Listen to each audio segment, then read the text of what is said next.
My next guest needs no introduction. He's an OG and one of the most iconic tech creators on YouTube with over 5 million subscribers and an amazing team behind him. From hilarious mystery unboxings to wild tech adventures, his content never fails to entertain and put a smile on my face. He's also just a really good dude. We first met over a decade ago, and over the years, I feel lucky to have spent as much time with him as I have. I'm pleased to welcome the very gifted creator and my dear friend, Austin Evans.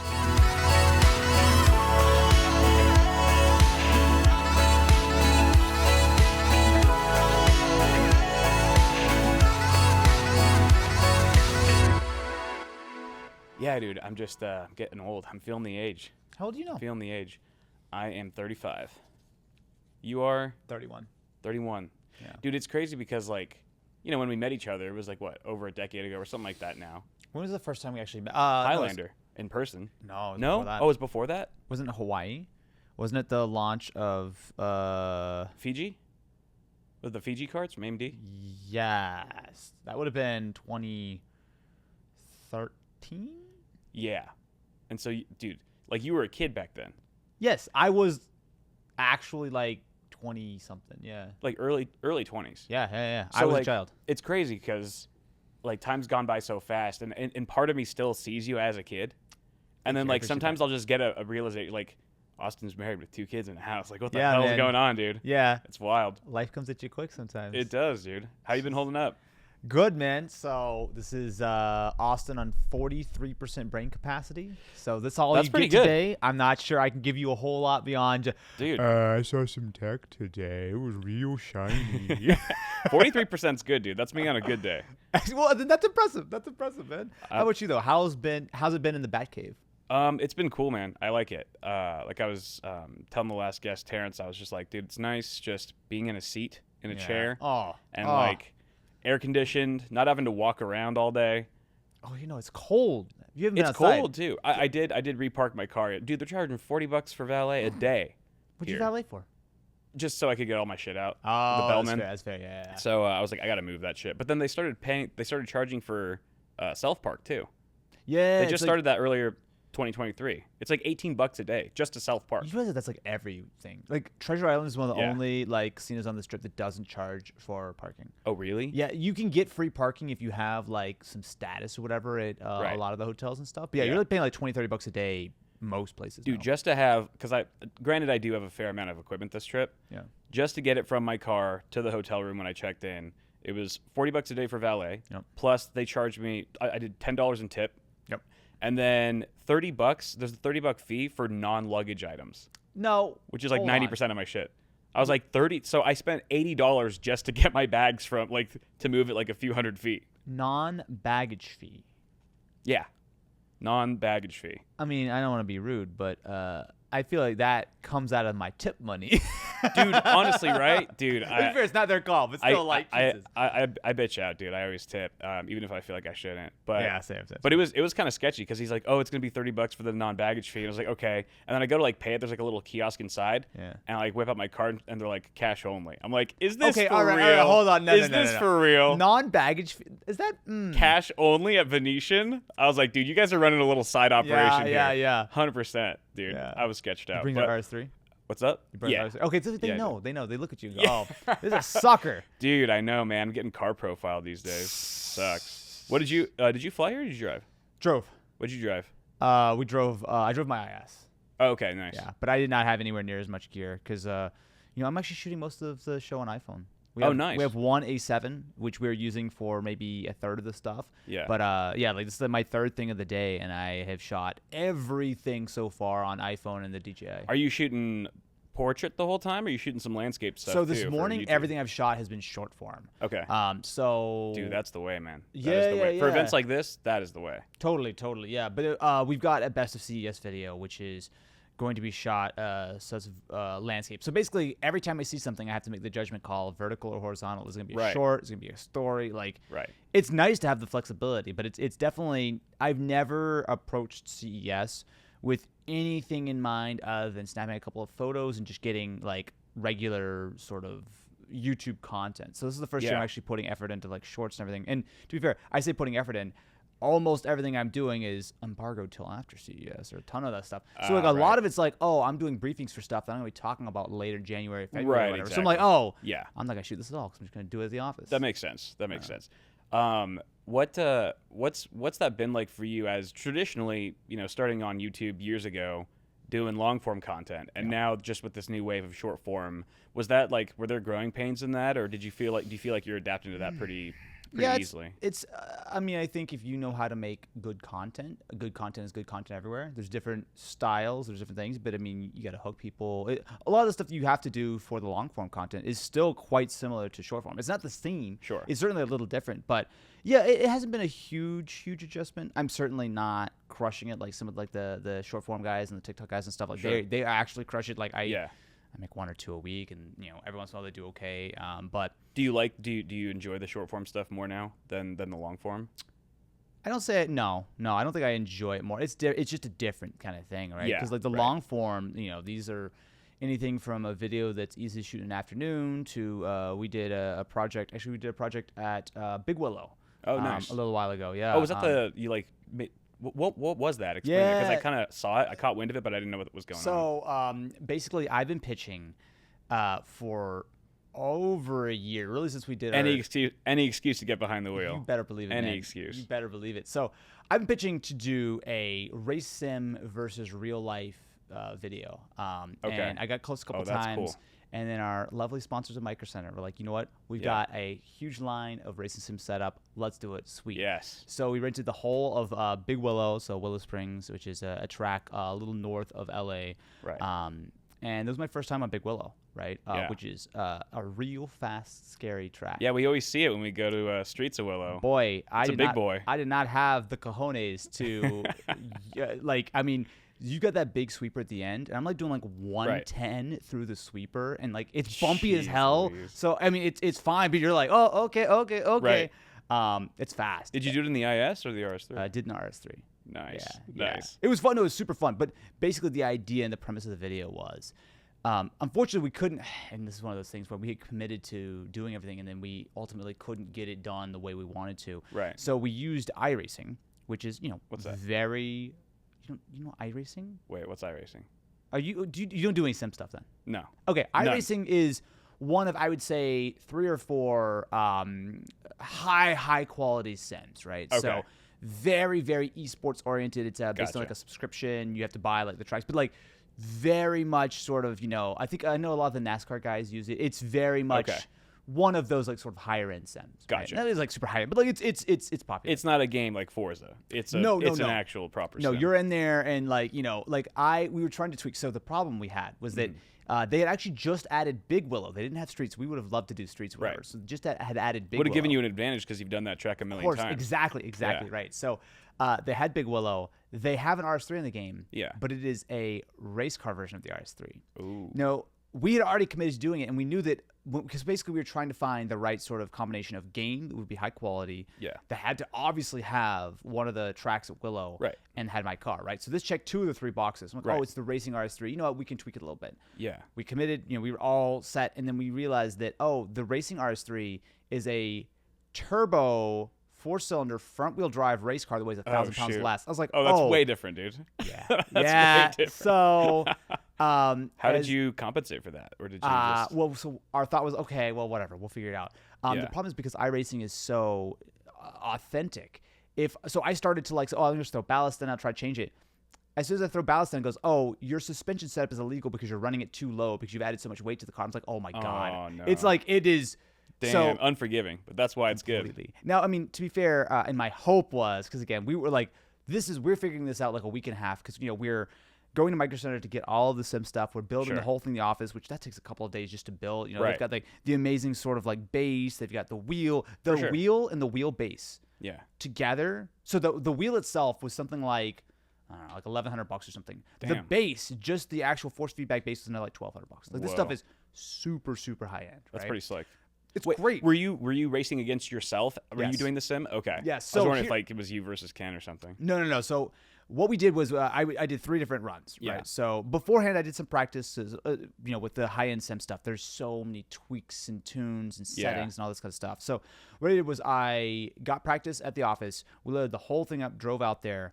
We set it up in one of the garages. Yeah. So I took my RS3, which I've never been on the track before, having only done my practice laps. Right. I did like a sighting lap or two. The track wasn't hot yet because the safety people weren't there because I didn't pay for them yet. So we had to go kind of real easy. But I just drove around a couple times just to see everything. Get a lay of the land. Exactly. And then I did a few laps with the Xbox controller. Yeah. Set a time with that. Did a couple of laps with the simulator, which actually I was happy. That was my fastest lap I'd ever done. The sim was actually at the track. I'd done some practice, but it was actually the fastest. Just being there probably just got you in the mood. Yeah, a little bit, because basically what we did was for the day we committed to 2 laps. Okay. So 2 on Xbox, 2 on the actual sim, and then 2 in real life. Sure. So I went out. Do you want to know? Do you want to take a guess? Right. So here's the difference, right? Yeah. So my first 2 hot laps. Right. On the actual track. Okay. So the differences are my car has a fair bit more horsepower. So How much more? I think it's in the neighborhood of like 150 horsepower more. So like 350 versus 500 on mine. Yeah. But 1,000 pounds more. Yeah. Cup 2s, but still street tires. Right. And obviously not slicks. Yeah. Right? So do you want to guess what the delta was? And obviously my first time around the track where I did not want to crash my car. Whereas in iRacing, I was crashing quite frequently because I kept pushing the limits. Delta on in your favor or in the Sims' favor? Well, whatever you think. Damn. It sounds like a pretty realistic simulator, and it seems like you tuned it pretty well. So I'm gonna say like 3 seconds. Okay, so the simulator was about 10 seconds faster than real life. Oh, damn. A huge chunk of that though was the car. So the Yeah. big thing was, I'm sure it was just warmer that day in the simulator. yeah, that's exactly it. No, we tweaked some of the stuff. You can actually do weather and nice. stuff. The problem was that the race car, I was carrying like 20 miles an hour more through the corners. Like it is What? crazy. Like, I mean, and the RS3s are pretty good. I mean, obviously we've gone track days. Yeah. Did that make you want to like take your car back out on the track? Like, I know I can do So that here's now. what we did, right? So I set my times on the simulator first. So Yeah. I knew, I actually forget the time. I think it was like a 1:25 or 1:35. No, I think it was like 1:26 or something. Yeah. I set on the sim. And I go out, and my first lap was a 1:40. I was like, oh my God. My next lap was a 1:38. Mind you, though, to be fair, Yeah. this is like my first 2 like fast laps on the track Right. ever. For sure. I'm super upset. Like, I knew I was gonna be slower. I didn't think I was Yeah. gonna be that much slower. Yeah. So we bent the rules a little bit, and I did 2 more laps. So I still didn't we had the track the whole day. I only did Right. 4 fast laps the whole day, right? Yeah, so yeah. I was able to get the same time again, like literally within a 10. Nice. So Oh wait, the same time as the sim? yeah, no, Oh same no, time just as okay. Yeah. So It's funny because I feel like depending on who you are, like you're gonna take more pride in like getting the better sim time.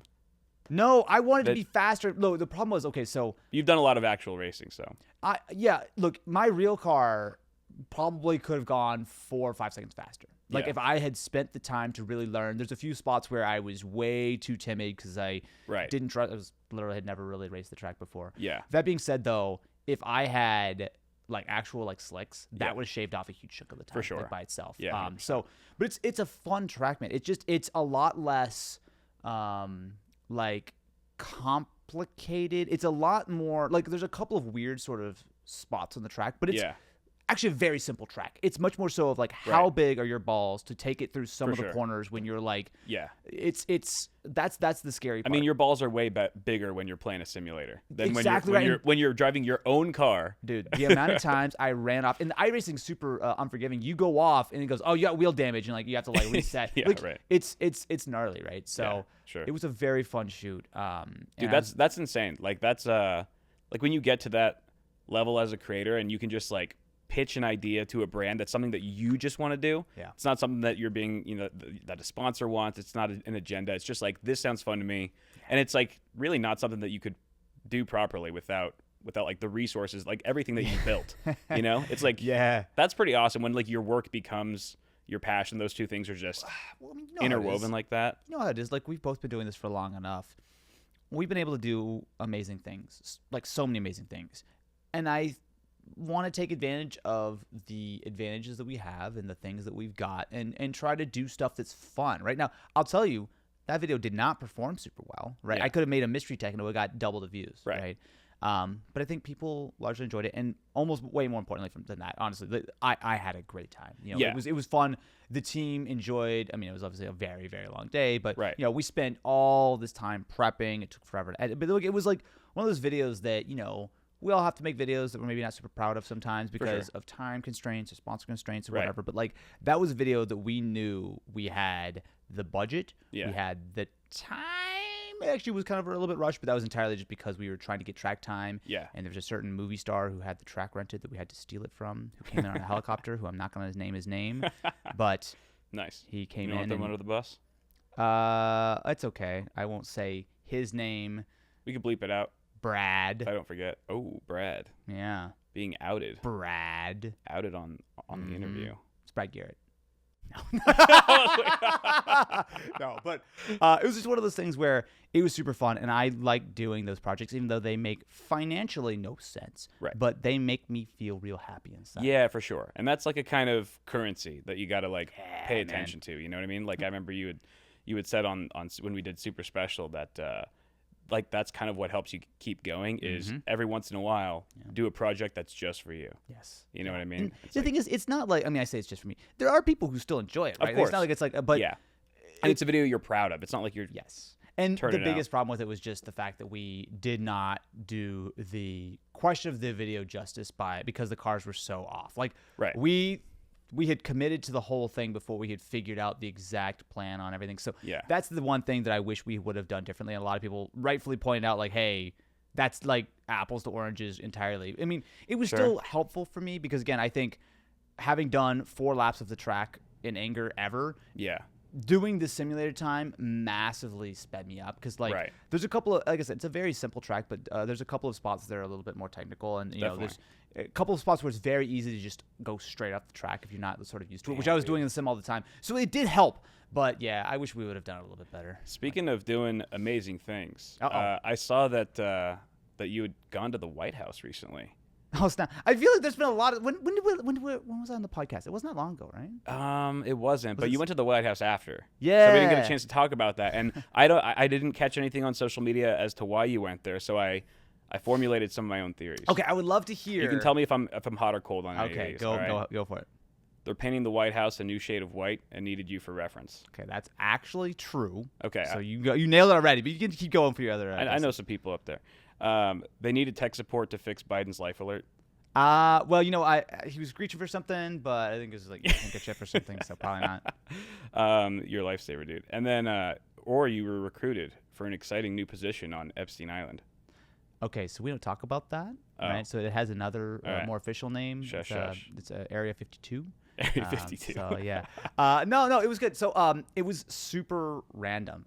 So I got it was actually thanks to my YouTube rep. Oh, so none of those answers were right. No, actually, unfortunately, incorrect. All right. So no, it was thanks to my YouTube rep. So basically, I didn't realize Google actually have like a number of people who are like dedicated to like policy and like it makes sense. It's a big company. So basically, there was an executive order on AI that was being announced and signed on the day. Yeah. And so essentially, via my Google rep, my YouTube rep, they're basically like, hey. We've got a couple of seats for some creators, and you do tech and AI stuff. Would you like to go? Except awesome. It wasn't quite like that because it was more like I got a cryptic email from my partner manager Zach. Shout out Zach. He's like, "Hey, you're gonna get an email from the White House. It's legit. It's not spam." And then that was all the context I had. Yeah. And I was like, okay, cool. I guess whatever. And then I was in Maui for the Qualcomm event. Yeah. And I get this email on like a Thursday and go, hey. And it was like an official, like I'll show you. We can't show this on camera. Dude, yeah. What is it like to get an email from the White House? A legit email. I mean, I don't know. Do they stamp it or something? It actually does. Yeah. We can't show this. We definitely can't show this, but I'll show you. No, for sure. I kept it in my inbox because it just makes me happy. So basically, I got this. Can you pull like a support ticket with the White House? You can read that. Just don't show that. That's the email that showed up. I can read it out loud? Yeah. Just don't show it. Oh, okay. Yeah, it just says, Dear Mr. Evans, so proper. Please see your invitation below for an event on safe, secure, and trustworthy artificial intelligence to be held at the White House on Monday, October 30th, 2023 at 2:30 p.m. And then it's got all this U.S. citizens 18 and old. Oh, damn. And then there's this fancy. Yeah. Dude, it's like all letterheaded and stuff. Yeah. What? So basically, It's a. Is that a blueprint of the White House? Like Yeah, it's the map. So top-down basically, map. like, hey, here, go in through this gate, talk to like this person or whatever. Dude. So It's like a SEAL Team 6 map right here. so I got that thing on Thursday. Yeah. The invite was for Monday morning or Monday afternoon. Okay. And I'm in Hawaii. I'm like, oh shit. How the hell am I gonna do this? So I was flying home on like Saturday. So I'm Were like, you stoked when you got that? You were like, I definitely want to go to the White House. I was Like, in the I will middle- make anything happen. I was in the middle Just of shake my hands with Biden. I was in the middle of my A roll, and I got the notification, and I had to take a minute of like, yes. So after a quick chat with my wife, who's very supportive, Yeah. I just booked a ticket. I was like, yeah, sure, whatever. So Nice. I roll up. It was I haven't been to DC in a long time, so like Yeah. it was strange. It was how do I describe this?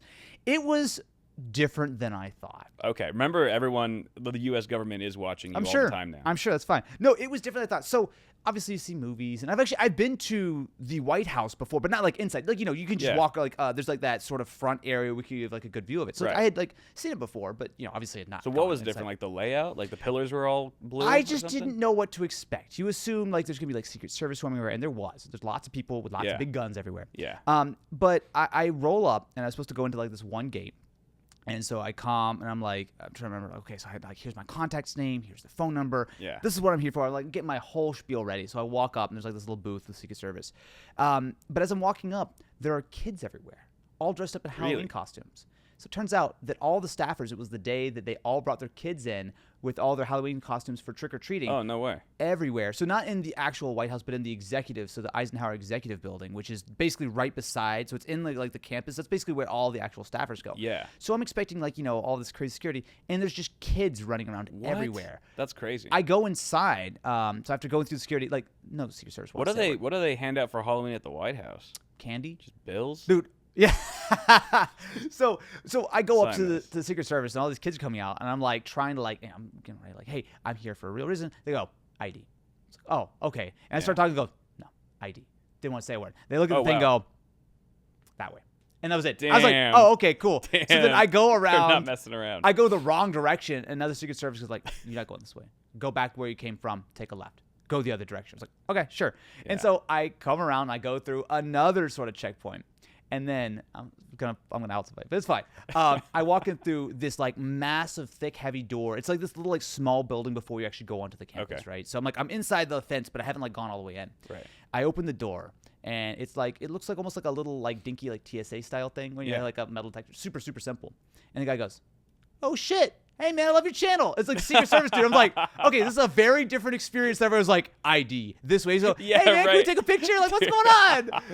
It was so Dude, cool. isn't that great? Like we're all so like serious around each other when like we're strangers. Yeah. It's like I've been in situations like that where, I go to some place that's like, I don't know, like a restaurant, and it's like, oh, my buddy is like, oh, I know the manager there. Just tell him Ricky. Yeah. You're a friend of Ricky's, and they're just like, bouncer like Stone Cold or whatever, and it's like, hey, I'm Ricky's friend, and then instantly they just like, there's this instant level of trust. Yeah. When you Yeah. have that mutual. I mean, but in this case, you were the mutual. You Dude, were you. He knew you. It was such a flex, and there was one other like influencer who was there too. And like when the guy said that, she gave me such a weird look. I was like, yes. So This is the best day of my life. it was cool though. So we go in. Thank you so much to MSI for making these CES 2024 talks possible. So MSI unleashed some killer tech at their booth, but one thing that totally stole the show, literally towering over everything, was the Mag Maestro 700L PZ. This beast of a dual-chamber chassis sports EATX and MSI's Project Zero motherboards. The ones with the sleek cable action going on at the back for that clean look. But hold up, it gets even cooler. The case is a single piece of CNC'd aluminum, meaning zero panel gaps. Add in that one-piece glass panel wrapping around, and you've got yourself a stunner. Ready for some extreme water cooling too. 360mm radiators, kind of extreme. What? This unique bad boy, the Meg Maestro 700L PZ, is hitting stores in the next month or two with an MSRP of $379.99. Now, if that's a bit too rich for your blood, check out the Mag Pano. This one's got a more budget-friendly price tag, coming in ATX and micro ATX sizes. US market gets 4 pre-installed fans, or you can choose a fanless version for the international crew. It's available in black or white, and that wraparound glass panel gives you the ultimate wide-angle views. The case features solid cable management behind the motherboard with plenty of room, and these cool hinged cable covers to make stubborn side panels a thing of the past. With so many Project Zero builds on display, it's no surprise that MSI is also flaunting their line of clutter-free boards, featuring the B650 chipset for AMD's Ryzen 7000 series and Z790 and B760 chipsets for Intel's 12th, 13th, and 14th gen CPUs. Back Connect design for effortless cable vibes, robust power delivery, and extended M.2 SSD heatsinks, they've got it all. Not to mention 20 gigabits per second USB, Wi-Fi 7, and 2.5 gigabit LAN for that extra sauce. Available now, so get them while they're hot. Hats off to MSI for making these CES 2024 interviews go down. Scope out their latest gear with the links in the video description. Thanks a million to Thermaltake for backing my CES 2024 chats. Now about those fans. Thermaltake's kicking it up a notch. Forget the old ones. These new Tough Fan EX and Suave Fan EX models are on another level. Why? They've got magnets that let you link them up, waving goodbye to that cable chaos. Coming in 120 and 140mm options, these fans only need one cable to power up to 3 fans at once, making PC building a breeze. Need to clean, mod, or swap the blades? Easy peasy. Plus, all the fans include some lube so your little propeller doesn't dry out. Thermaltake's not just stopping at fans, no. They're diving into the racing sim world with the GR500 cockpit. It's got it all. Adjustable fiberglass bucket seat, pedal mount plate, and a sturdy frame that's pre-drilled for all major brands like Thrustmaster, Logitech, and Fanatec. And hey, if you're into that triple monitor setup, they've got a stand for it. Picture this. 3 of Thermaltake's 32-inch curved monitors with all the bells and whistles. Quad HD resolution, 170Hz refresh rate, 1 millisecond response time, and sleek bezels for an immersive edge-to-edge view. Want the deets on all of Thermaltake's latest tech? Hit up the link in the description. So if you've ever seen any like political drama or whatever, you see like they've got like those like tall ceilings and like the sort of the marble floors. Yeah. You see like, so that's very accurate. So there's tons and tons of offices in here. Yeah. For all these different departments and stuff. But the weird thing was, and of course, keep in mind, there's kids everywhere. Kids Right. dressed up everywhere. They all decorated. So all of these like 100-year-old massive office buildings Yeah. are like decorated with like Barbie. Oh, and like wow. and like they went all out. Like all those interns were putting in like the hours. Wow. The one that I went into, which was the office. Oh, I'm gonna get this wrong. The Office of Digital something. I probably should know because they're the ones who gave me the invite. Yeah. But basically, they had their whole office. The front half was Barbie. The second half was Oppenheimer. all no. Well, there was a couple of those. It was all Probably SpongeBob. not good at the White House. No. Well, here's the thing though. I was surprised. Like the vast majority of the staffers there Yeah. were like early 20s. Like they were like wow. I was like it was a different like you expect a bunch of like old bureaucrats. It's just a bunch of like Yeah. I don't say like college kids, but like certainly like a younger sort of demo. And like Right. they're all like they made this whole elaborate like SpongeBob thing where like welcome to Bikini Bottom. There's all these That is pretty wild to like show up to the White House, Yeah. you know, that like the staple of our country, and be like, this is all run by Gen Z. oh, Like, what the 100%. hell is going on here, dude? Absolutely. Bunch of Zoomers running around Dude, yeah, that was the vibe, right? And it was cool. quill pens and stuff. That's yeah, wild, dude. yeah. So then we got a little tour. So like in like the old Department of War room where like the doors are like freaking thick. They're complaining about the Wi-Fi because like some of these rooms were like so old and they're like lead lined or whatever. Like yeah. so like oh yeah, like they tried to like drill in and they realized that's lead or whatever. It's just like Like every room's a safe room, yeah, basically. it's crazy. but because like there's all this history and obviously the staffers turn over at a pretty quick rate as Yeah. things sort of change and stuff. So it was a very interesting vibe. So we got to go check out like the vice president's office. Here's like they're like, oh yeah, here's the desk. You see those tape marks? That's where Richard Nixon taped his thing for Watergate. He's like, oh, that's cool. Like here's where all the vice presidents who ever used this desk signed it. It's just like all this kind of neat, cool stuff. Wow. So, yeah, man. So we Dude, go that's through. Epic. It was super cool, and then we actually go into the White House itself, which again Yeah. you walk by a bunch of very, very serious people with some very, very serious weapons. Right. So you walk past them, and then we got to go into the White House, the press briefing room. Okay. Which is where you see all like the press conference and stuff. Yeah. I will say phenomenal lighting. Wow. It is incredibly small in person, and every seat I was has wondering like that, yeah. the actual like press outlet. And apparently it's like a whole thing about like how Right. like they all decide and like, oh, this is the Fox News seat, the CNN, whatever. Right. But it is like massive. In fact, so much so that it is not allowed to record video. So I walked up, I took a photo. I'm like, hey, you can't take video because that's the press's thing. Even though I'm like, Whoa. it was wild.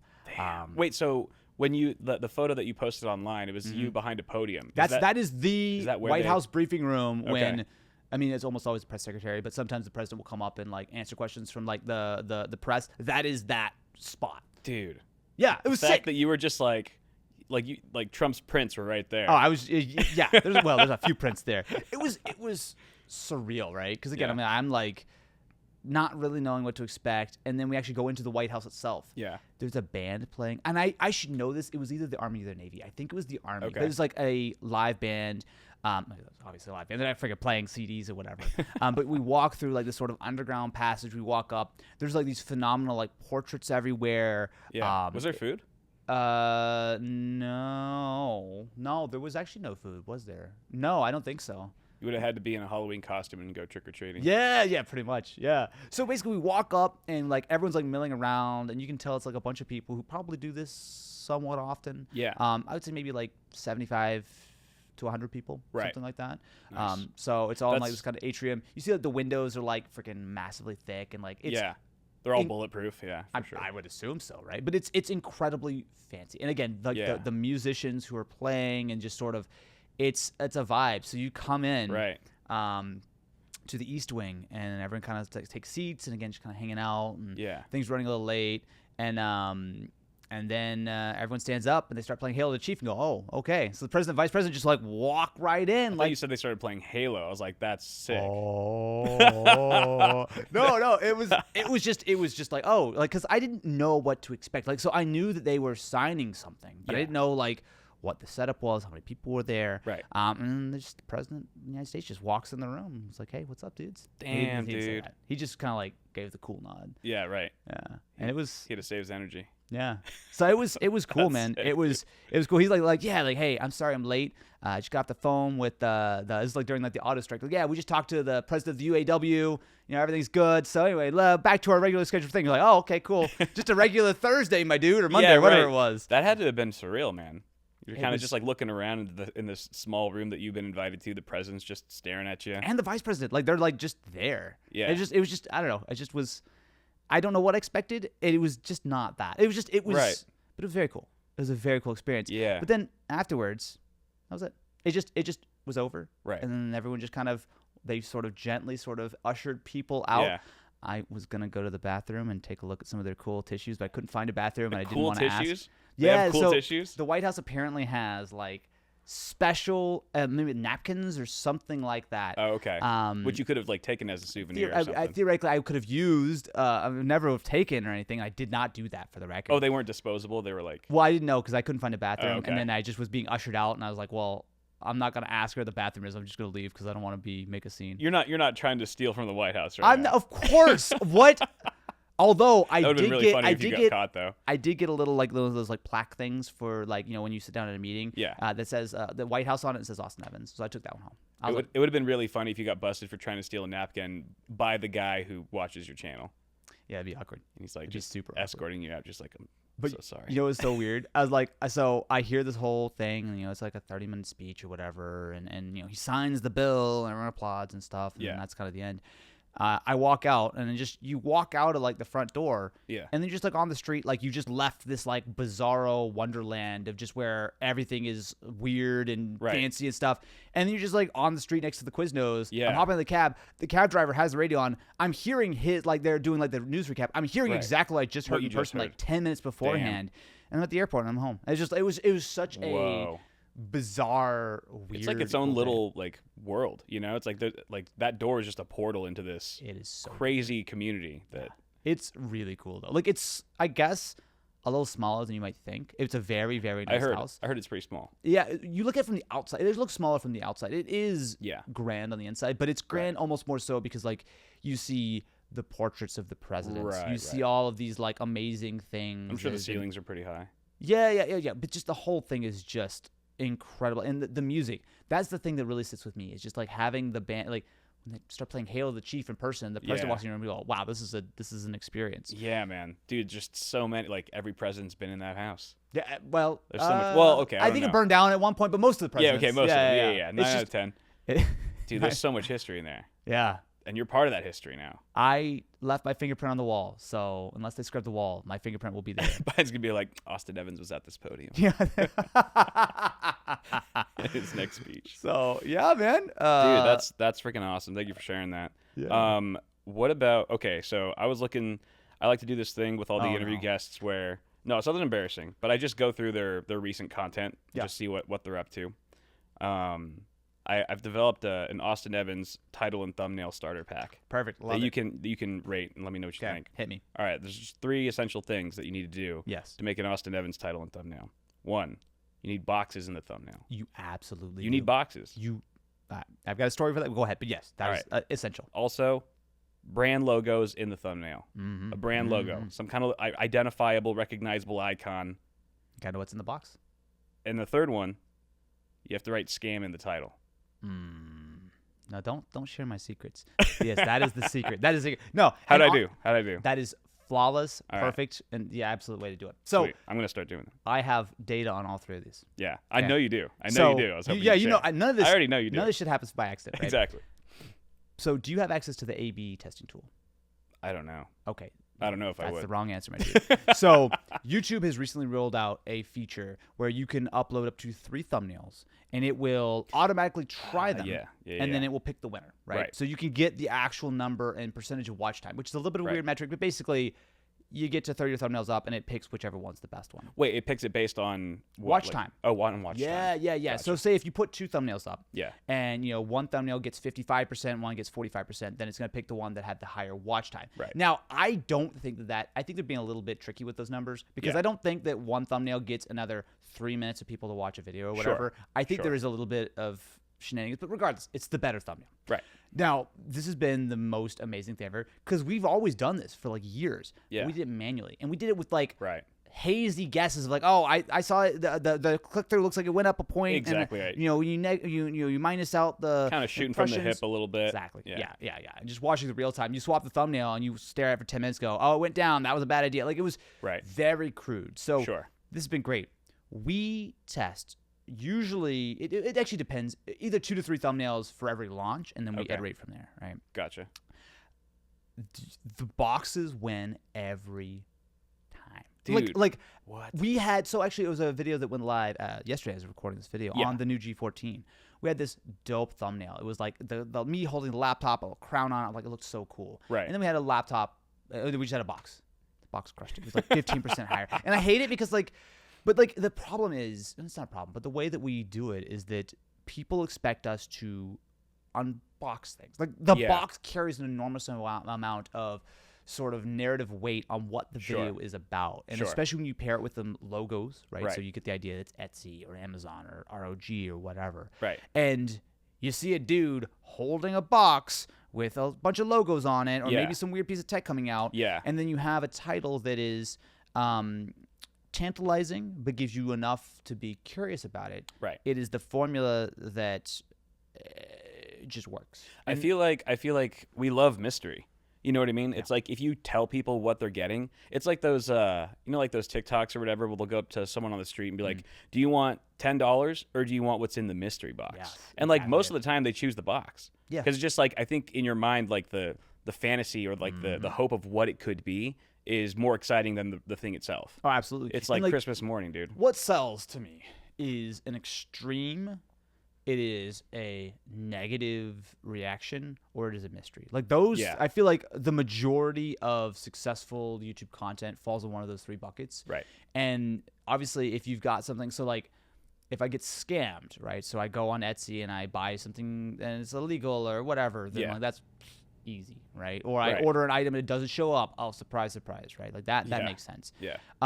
Where it sort of is a little bit harder to wrap your head around is sort of how you sell the mystery. Because there's so much content. There's so many choices that someone has. Yeah. If you get them to click and they commit to 10 minutes of their day to spend with you, it's like you've got to sell them that you're going to do something cool. There's something going to happen. It's not like, hey, I'm going to unbox 12 items. It's hilarious. Like, no.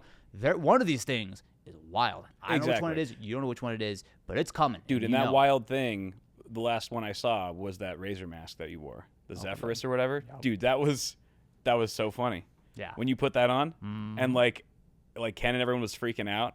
And it's funny because in the video you can instantly tell that it just enlarges, it magnifies your entire and mouth. It's RGB around it too. Yeah. Exactly, and RGB around it. Yeah. But I think in person it's probably more difficult to tell right away because it took them a while to realize it. Yeah. And then Ken was like, "I figured it out. It's magnifying your teeth, your whole mouth, so you just look." Did he say you look like the annoying orange? Yes. That was such a perfect comparison. That's my favorite thing is so the team. So let's run some mystery tech sort of behind the scenes. The team have a Slack that they are constantly looking for weird stuff. Every week they are looking for stuff. I don't play a part in it because I like to be surprised. Of course, sometimes that's what makes the video it's like sharing the reaction with the viewers. You know what I mean? Exactly. Like you're both in the same boat. Yeah. And I think people also kind of crave that authenticity these days, that natural, genuine reaction, as opposed to just something that's super scripted and it's got a flow and it's like that's polished, but you know it's not as real. Yeah, totally. And it's fun because it's like the way we shoot them is so we, when we sit down every, couple weeks, whatever, shoot Mystery Tech, we'll batch shoot, 4 or 5 segments and those get split up and then we craft the episodes out of segments. So we just have a bank of segments that we shoot. And every time it's ready for, we're going to do another episode, we just look at all the segments we shot and go, oh, we're going to take this laptop thing. We're going to take this phone thing. So the problem we used to have was just that because it was such a mystery and we never knew, not only I didn't know what the products were, but also the team didn't know what the reaction would be. Sometimes these things are terrible and I hate them. Right. Some things I think they're so dumb that I don't give them anything good. It's just like, it's like it's a 5-minute segment. It's like super simple. Yeah. And sometimes these things are amazing. So because we sort of shoot them in that sort of split up order, it means that we're always sitting on a bank of these things and we can kind of craft the episodes where it's like, oh, we're gonna start out with a great item, then we're gonna do something that's a little bit more low key, then we do something that's super weird, then we go with something it's a nice gaming. balance. Got to mix. Exactly. Yeah. How many mystery tech items would you say actually make it to screen? Oh, almost all of them that we shoot make it on camera. Yeah, it's just a matter of what episode they go in because the actual amount of items that we cut, it's like less than 10 a year. It's not a huge amount. Like most things we do, and the ones that get cut are just boring or they didn't work, or sometimes because we shoot them sort of out of order, segments will just age out. So if I do a thing on like a fake S23, well, by the time the S24 comes out, I'm like, oh well, that's probably not going to be any good anymore. Right, so exactly. That kind of stuff. But if it's a good segment, it always goes into an episode pretty quick. And it's usually the stuff that's sort of decent or a little bit more specialty is the stuff that will hold on. But there are episodes of Mystery Tech that go live with segments that have been shot like 6 months apart. Okay. Wait, so then do you, I haven't noticed, are you always wearing the same shirt then? Hell no. I change the shirt. Okay, you change the shirt every... changes every segment. Okay. Every segment. All right. I haven't noticed that. I was like, I wonder how consistent you are. Dude, no. The continuity. I don't care at all. Yeah, in fact, it doesn't make a difference to the video. The real continuity. Watch the background. Because the stuff we put in the back of the set is always changing. So you see some things missing. That one went live in August and it's disappeared. This is an old segment. The wall's a different color. Yeah. Actually, no. We painted and we did a little sort of wood sort of build out or whatever on one of our walls. So some episodes you'll see the white wall, some you'll see the whole wood applique and everything. Nice. So, How did you even get the idea? When did you start doing Mystery Tech and realize this is something we need to make a regular series? We made our first Mystery Tech in 2017. Okay. No, 16, 17. It's been a while. Yeah, it's a very long time. Yeah, it's our longest running series. We're about to hit 100 episodes. No. Wow. 100 episodes of mainline Mystery Tech, not Mystery Tech and all the other sort of offshoots, actual proper Mystery Tech. Yeah.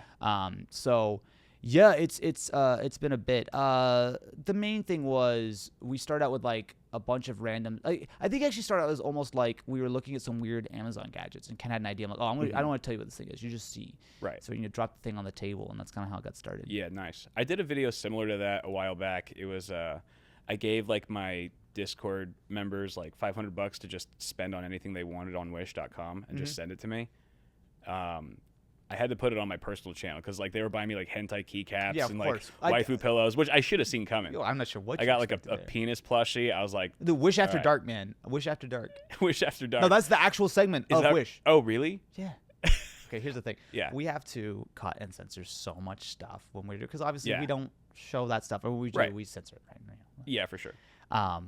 The amount of butt plugs and just stuff What, that your team is getting you for mystery tech, or no, that, or that no. When I'm trying to order stuff, on like oh yeah, especially, yeah, like, that you Wish and just stuff, browse through, yeah, and it's like everywhere. or like the amount of guns you see and like BB guns and stuff. I'm like, oh, that's a gun, that's demonetized. Oh, that's assless Yeah. chaps, can't show that. Like it's everywhere. Dude, those sites like Wish and stuff, like AliExpress, those are the only sites where you can buy a gun and a butt plug at the same place. You know, and that's a dangerous combination to buy at the same time. You Yeah, should dude. maybe get those from separate places.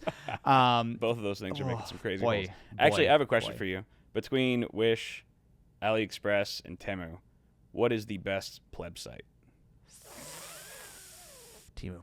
Yeah, I hate to say it. Your 'Cause team Temu? Well, here's the problem. Temu is a problematic site, as people love to inform me in the comments, because essentially it is this massive Chinese conglomerate who are burning piles of cash with really quick, cheap shipping from China Yeah. on stuff. They're burning like $20-$30 every time you order. That's Like they're crazy. burning cash, but they're trying to buy market share. Right. They're also spending ungodly amounts on marketing. Right. Right. They Oh, yeah. They're advertised the everywhere. Super Bowl in 2023. I think sounds like they're doing it again this year. Yep. And I don't love that. I Sure. don't love the fact that they're kind of muscling in. Yeah. But at the same time, I like to make videos. Right. And people really like the Temu stuff. Like sure. I actually, here's the funny thing, I didn't even know about Temu. It was my air conditioning guy. Okay. Who was in it was last year. It's not even that long because Temu only launched in like late 2022. My air conditioning guy is like, hey, I got this, like, I don't even remember, it was just like some nonsense gadget, whatever. It's like, I got this thing on this site called Temu. Yeah. Just check it out. It's like it's got so much stuff. It's super cheap. I'm Right. like, okay, cool. Because at the time I've been doing Wish for a long time, and Wish had done super well for us. And then Temu was just like another level. Like Just came out of nowhere, dude. It was like no one knew what the hell it was, and now it's like they you can't dumped escape cash. it. Can I tell you? Oh, I shouldn't say that. But whatever. That's fine. Dude. We're all friends here, right? Someone from Temu emails me on a nearly daily basis. Just why? They want to sponsor videos. Oh, really? Yeah. I'm not surprised. It just on a. Why wouldn't they work with you? They work with like every creator. the Every amount of creator has times- one follower they'll work with. It's like they obviously watch the videos. Yeah. They obviously see. I think what bothers them is that I call out Temu for being a scam because it's a scam half the time. Yeah, right. And they don't like that. Yeah. Because like, okay, I'm gonna get in trouble. Go for it.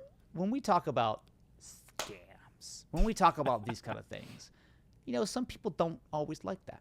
I've had a number of emails from companies who are like, hey, don't say that kind of stuff about our product. There's this reason, there's that reason, blah, blah, Are they blah, blah, blah. sponsoring you or no? No. It's just like, you know, I'm Just not trying to tell you what to say? I mean, I can call Temu out because, you know, it's Temu. But, Yeah. like, there's a number of other brands who are like, oh, I take a look at this thing and I say, oh, it's bad or it's a scam or whatever, and I have a Right. problem with it.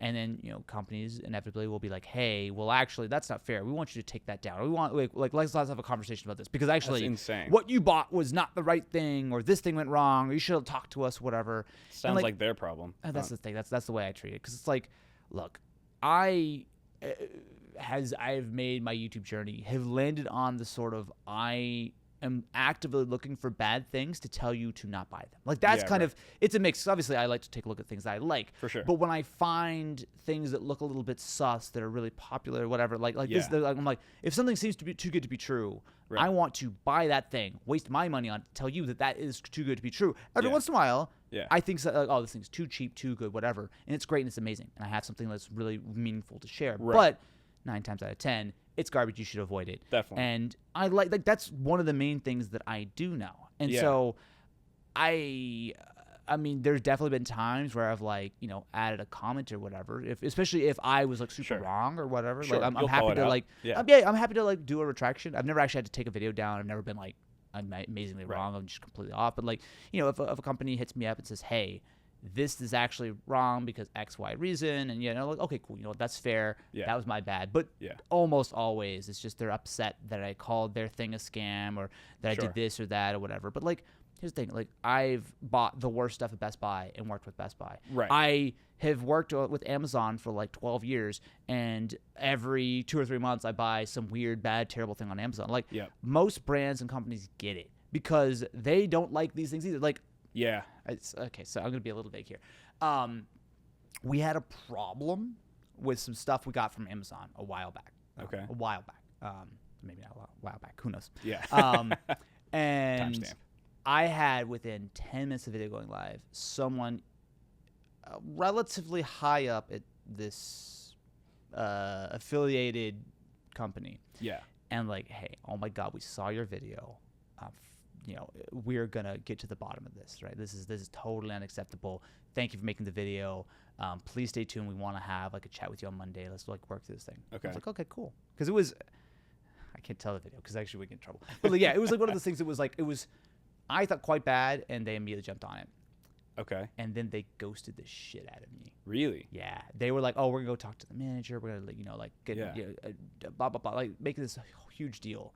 And I assume this person then went and started talking to them, like, don't touch that, don't talk to that. Like, just shut down. Oh, damn. Because it's like, especially when it comes to websites that have like third-party sellers and stuff, you kind of have to be a little bit careful. Because like, you can, as a third-party seller, do all kinds of stuff, and there's not a lot of oversight. Right. And a lot of times I make content on that, and people get real grumpy. Damn, dude. So there was no resolution to that. No, I completely got ghosted. Like, he like sent me like a calendar invite and the whole thing, Yeah. and it was like no one showed up, ignored it. Never responded to an email. I was like, okay, cool. Glad to know that you care about me finding this egregious thing on your platform that made a video about. Cool. Right, exactly. Still there. Damn, dude. Yeah, I mean, it just goes to show like any company has the ability to screw you over. Like, Of course. And like, I'm not trying to be unfair. I'm not trying to be out here singling people out. But like, if you sell an item with a 1-star review that everyone says is broken or incorrect, and I buy that thing, you can't be upset that I made a video calling out the fact that the reviews were correct. Exactly right. Right? I just like I specifically look for people who are really upset about these things. Right. Like, hey, are they real? Is this a real thing? Yeah. Are people misunderstanding it? Whatever the case is. And I feel like sometimes you get to a point where it's like you're doing research to see if something's a scam or not, and you kind of feel like it's a little ambiguous, like it's like almost 50-50. Like I'm kind of it's on the cusp. I'm on the fence. But I always feel like in those moments, I always veer towards this is a scam because at the end of the day, that's allegiance to the followers, the viewers, as opposed to the company. It's like we're always gonna side with the people who watch our videos. Totally. The ones who are spending what little money they have to buy this shit. You know. And look, I mean, I don't want to make it seem, because I think I'm probably coming off here as like all like, ooh, like I've been wrong about things, and I've maybe over dramatized things. Like I absolutely could we all and have. should do it, but Everyone has. Of course. Literally. Like I mean, but I generally feel pretty good about a lot of the content we do on these kind of things, because I feel like it's entertaining. Yeah. It's fun to make, and I think that it does have some value. I mean, we certainly make entertainment more than advice, I would say. I mean, not always. We do, you know, reviews and stuff, but like, you know, that our strong suit is really entertainment. And I want to try to entertain you and teach you a little something about a product, about a thing that I like, or just take you on a journey. Like that's my goal. Yeah. It's an adventure. You're just taking people on an adventure with you. Yeah, as totally. you just like explore all the wacky shit that's out there. Absolutely. I have a question for you that's totally unrelated. Yeah. Do you shave? Hey, big shout out to Thermaltake for hooking it up at CES 2024. So they dropped some seriously cool cases at their booth. And guess what? They teamed up with Asus to birth the Series 330, a mid-tower beauty that's all about those cable-free vibes with Asus's BTF motherboards that put all the connectors and headers on the backside. Clean look? Check. It supports up to 7 120mm fans and a 360 radiator at the front. Oh, and the case on display, you ask? Rocking that awesome hydrangea blue to celebrate Thermaltake's 25th birthday bash. Black and Snow White versions are hitting shelves on January 10th for $109.99 USD. And the hydrangea blue option drops on January 4th, same price. Now let's talk about the CTE E600MX, a real head turner. Dual chamber mid-tower with edge-to-edge glass panels for the ultimate build peep show. You can even swap the front panel with an included mesh panel for more airflow. How cool is that? Plus the whole 90-degree rotated motherboard and a floating like a boss vertical GPU thanks to a handy mounting bracket and PCIe 4.0 cable, which are both included. Launching on January 20th in black, snow white, and hydrangea blue for $179.99. Not bad at all for all the cool stuff it brings to the table. But wait, there's more. The Tower 300, a micro ATX marvel with an octagonal shape. It's like Loot Crate, Spaceship, endless nerdy possibilities with tons of modding potential. And it's not just for show. Removable toolless glass panels and a hinged fan bracket make access to components and cables a breeze. And if that's not rad already, you've got the option to set it up on an angled stand for a one-of-a-kind perspective on your build. Plus, there's a ventilated panel cleverly concealing all the I/O ports, giving it that ultra-clean aesthetic. Available for $149.99 in custom colors. Black and Snow White are out now. Turquoise and blue on the 14th, and green and yellow dropping on February 4th. Major props to Thermaltake for making these CES 2024 chats happen. Check out their latest gear with the link in the description. Huge shout out to MSI for hooking it up at CES 2024 and making these interviews possible. Now brace yourselves for the tech magic. MSI just unveiled their MEG 321 URX QD OLED display, a 32-inch OLED 4K monitor that's got a wild 240Hz refresh rate and a crazy fast 0.03 millisecond response time. And get this, it's not just any monitor, it's powered by AI. Right now, the AI is all about giving League of Legends players an edge, but more games are in the pipeline. Check this out. There's a slick LED bar on the bottom that syncs with the character's health bar, keeping crucial info in your peripheral vision while you crush it in battle. Then there's AI SkySight, predicting where off-screen enemies might pop up and slapping a red skull icon on screen to show you where they're coming from. It's like tactical ESP. And the best part? No bans here, because all the AI magic happens on the monitor, not your PC.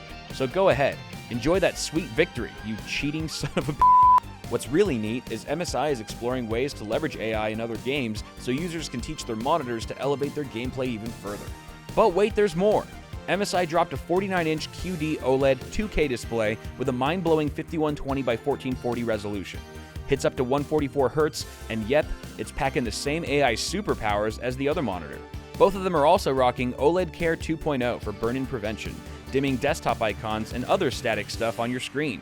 Hear that noise? No, you don't, because this monitor is silent. This baby is fanless, using a graphene film to conduct heat like a champ before exhausting it passively out of its ventilated back panel. Want to dive deeper into all the MSI awesomeness? Hit up the link in the video description. Do you shave? Yeah. Can you grow a beard? Have you ever grown a beard? Well, okay, so here's the thing. I was wondering the other day, I was like, I've never seen... I was like watching a Linus video. I'm like, Linus looks so different with a beard. I'm like, I don't think I've ever seen Austin with a beard. I grow my facial hair like every year. Really? I've got a photo. Wait, and you like it's on your channel and stuff? You'll have a full on beard? April 2019. No way. There's videos of me with facial hair. Problem is I don't grow a whole lot like on like the sideburns. So I Okay, have like like you're like me. mustache and well no. You're less. Less? Yeah, Okay. it's like it's Damn, that's sad. draw a 'Cause circle. This is shit. Draw a circle around my mouth. That's pretty much what grows. Oh, really? Yeah, so so like I've a got- Homer Simpson. You get a Homer Simpson kind of goatee. Yeah. More or less? Go to here. I'll pull a photo up. Gotcha. I did not shave over the holiday break, and so I think I've got some photos of me looking a little shaggy. I employed the help of our friends, our AI friends, to really see what you would look like with a full blown beard. Okay. Because I remember last time you were on my personal podcast. Oh, whoa. Oh, I don't Yeah. like that. I'm not gonna share that. I don't photo, like but that. Yeah, that photo's just That looks for you. that looks dirty. You look like me. So I'm gonna play this for you. Okay, so this is AI generated. Got the Austin. face app. Because last time we saw what you look like as a girl. Okay, that's not good. That's just. What do you mean? I actually like it, dude. What do you like about that? What can you just describe to You me? look- That you- is the biggest. That's like I'm gonna go be a Civil War reenactor with that beard. No, you just look like you shop at REI a lot.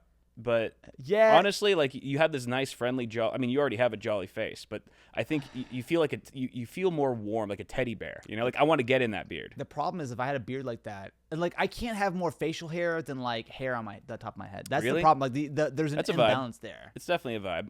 I think you rock it though. I Okay, really well, do thank think you. you rock it. I appreciate that. Unfortunately, neither you or I can grow a beard like that. Well, you have actual facial hair there. Like what do you shave? Do you trim or you just? Yeah, I let just shave. I actually use my Manscaped trimmer on my Oh, face. shout out! Are they sponsored this podcast? No. Oh, well, you could have been. That's an organic plug right there. They're good for both, baby.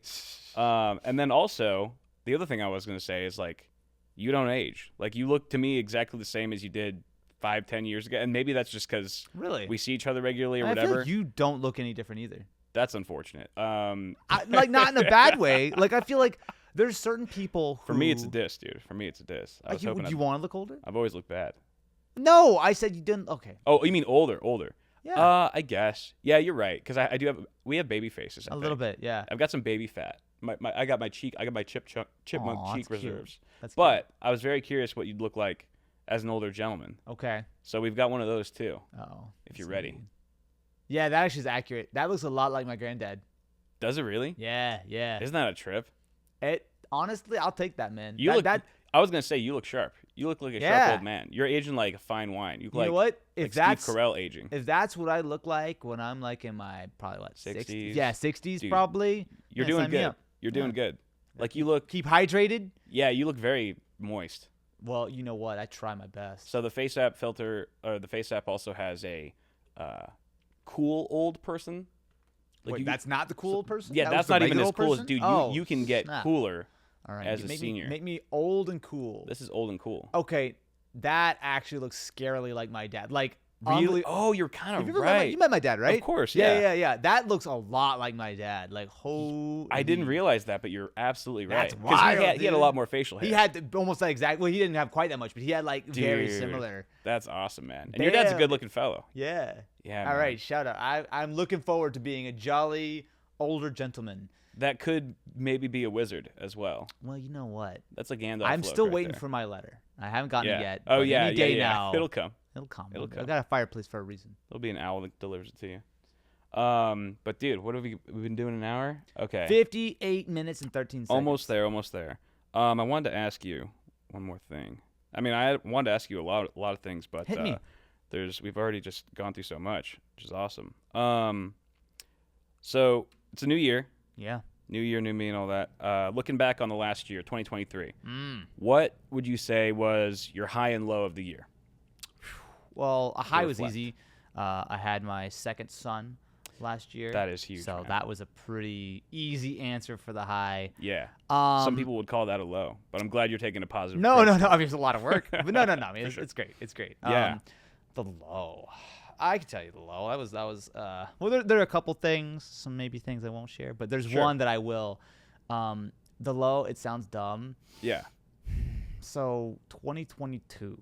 Right. We moved into our new office. Okay. Right. So we spent almost the whole year of 2022 renovating an office like 30 years old. So like Yeah. everything had to be upgraded and changed and stuff. Yeah.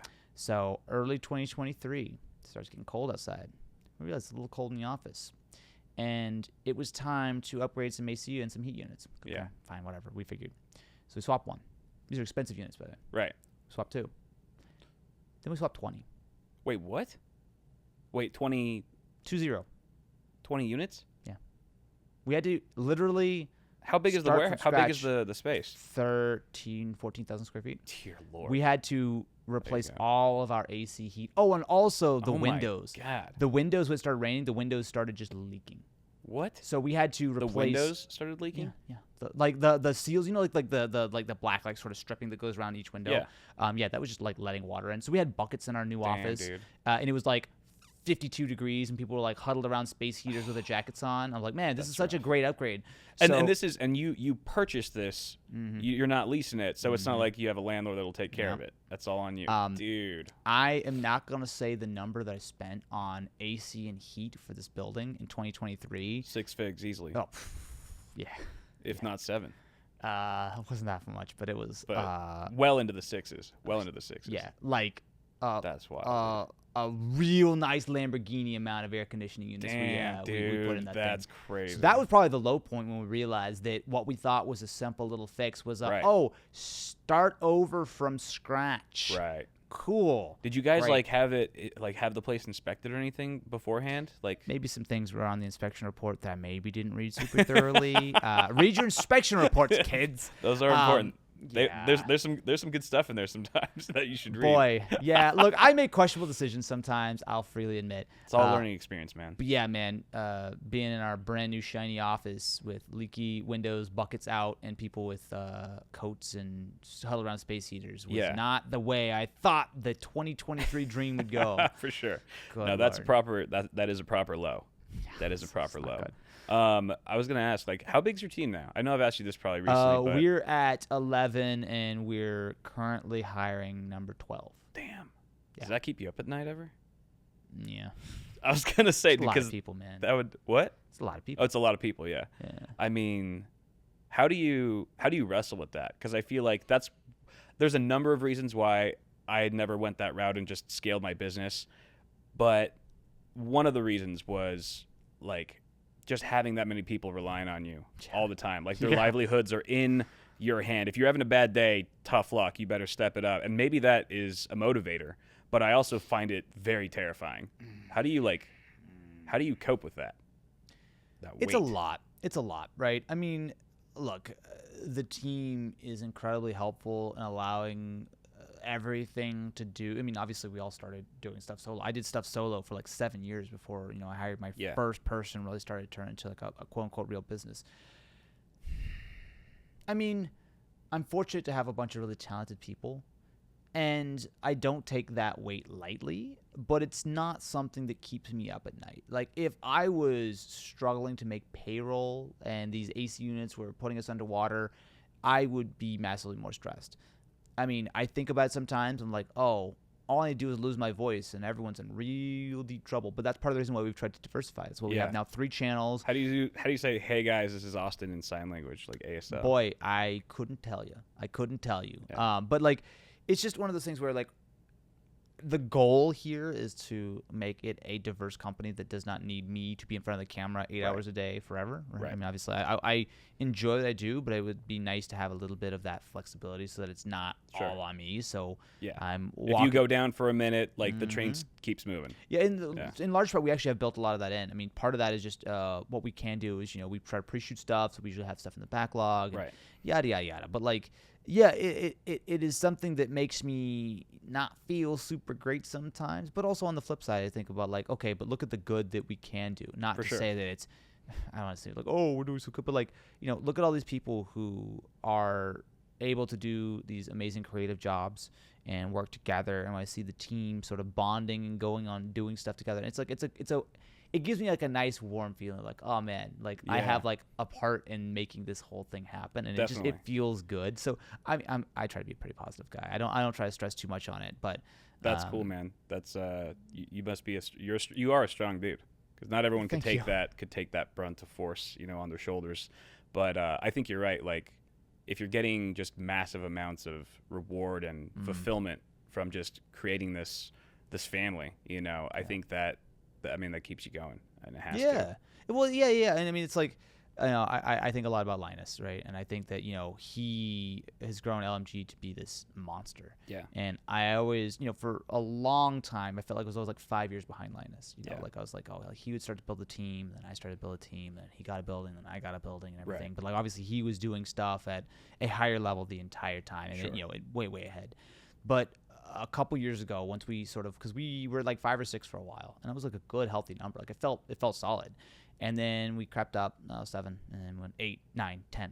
Like we almost doubled in like a year or less. Yeah. And that was the point where the dynamics changed hugely. Right. Some of the original crew we had, kind of moved on. We went their separate ways, and so we brought in even like a huge chunk of the office now are people who have been working here for 2 years or less, right? Which is different than the way where we had 2 years where the same 6 of us were there the whole time, right? Yeah, exactly. So it's like it's a different kind of vibe, right? It kind of goes from being like this intimate, close family to like extended. We all used to do lunch together every day, right? Like now you can't be showing up with a dozen people. Can't do it. At you can't McDonald's. Do it. Like everyone's got to clock out and do their lunch breaks. And it's a much more formal thing, which obviously has to be, right? Like exactly. Everyone can't just be hanging out like friends all the time. Yeah. I feel like there's something very exciting about that, but also kind of just sad. It's bittersweet. Mm-hmm. It's bittersweet. It totally to know like it's almost like a child growing up. Yeah. You know what I mean? Yeah, dude. And it's like, I don't know. I kind of miss the old days sometimes. I also don't miss the fact that we were a complete dumpster fire. Like I had no idea how to run anything or manage anything in the early days. But I think a lot about Linus just because the amount of times that I've had conversations with him, and he's like, "Oh, like we're done. No more people. We're done." Next time I talk to him, we hired 20 more people. I'm dude, like, Linus is full of shit, dude. I know. Linus has said so many things to me. I'm like, you never did that, dude. No way. No shot. But I'm like, because like, here's the thing, right?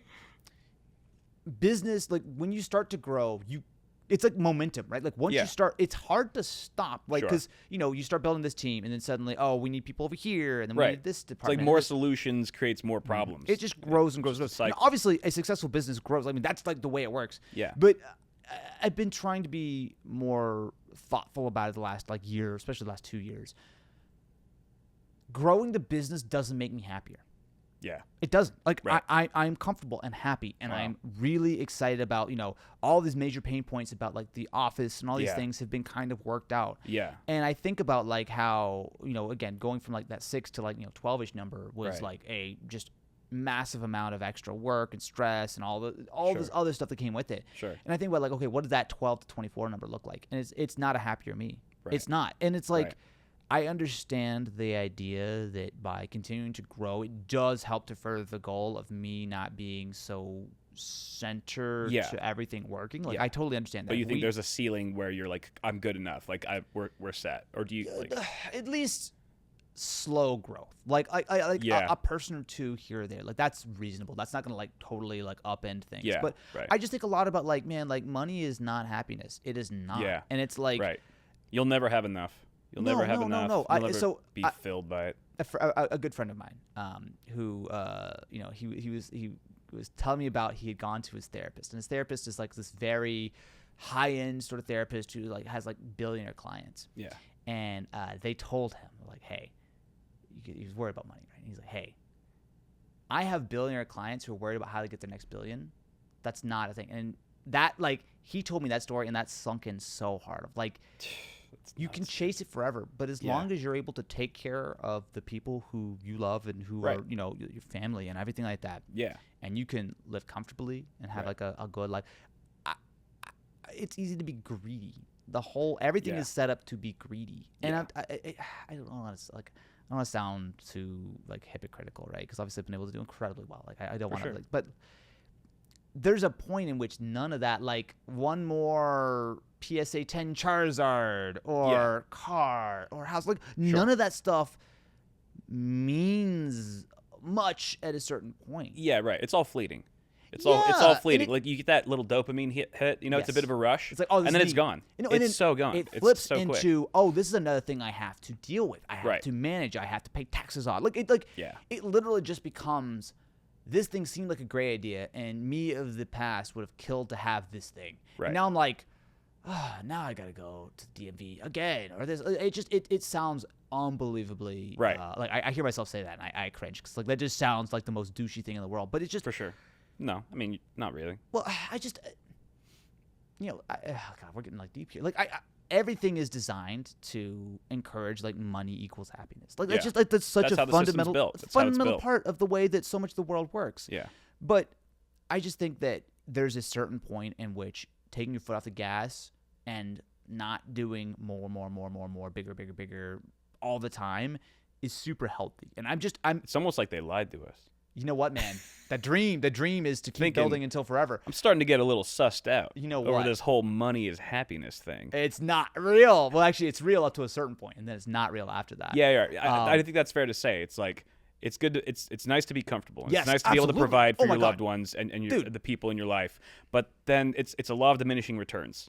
At some point, you're just going to be chased. Like, at some point, what was that Forrest Gump line that I'm totally blanking on right now? Oh, God. Like, you just need enough money. I'm totally paraphrasing and botching it, but anything beyond what you really need is just for show. It's just for flexing, or just to try filling some void, some itch that you're never going to scratch. Yes. And I think everyone's level for that. Everyone draws a line at a different spot. Yep. But you know, I think it's just a matter of keeping true to yourself. Yes. Right.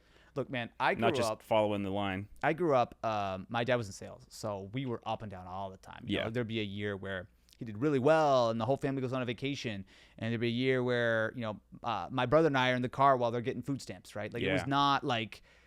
I definitely grew up with that idea that, like, not having enough meant, like, real dire situations for the family. So, you know, there's a part of me which is always like, oh, well, I need a little bit more, because you never know. What happens, you know... couple years from now and things collapse and suddenly like, oh, like, but like, I'm getting over it. I'm really trying to get over it. I'm like, look, there's a point in which this doesn't matter anymore. Yeah. Everyone's taken care of. I have a very happy, comfortable life. Right. Don't do the other stuff that seems like the path, because I don't need to.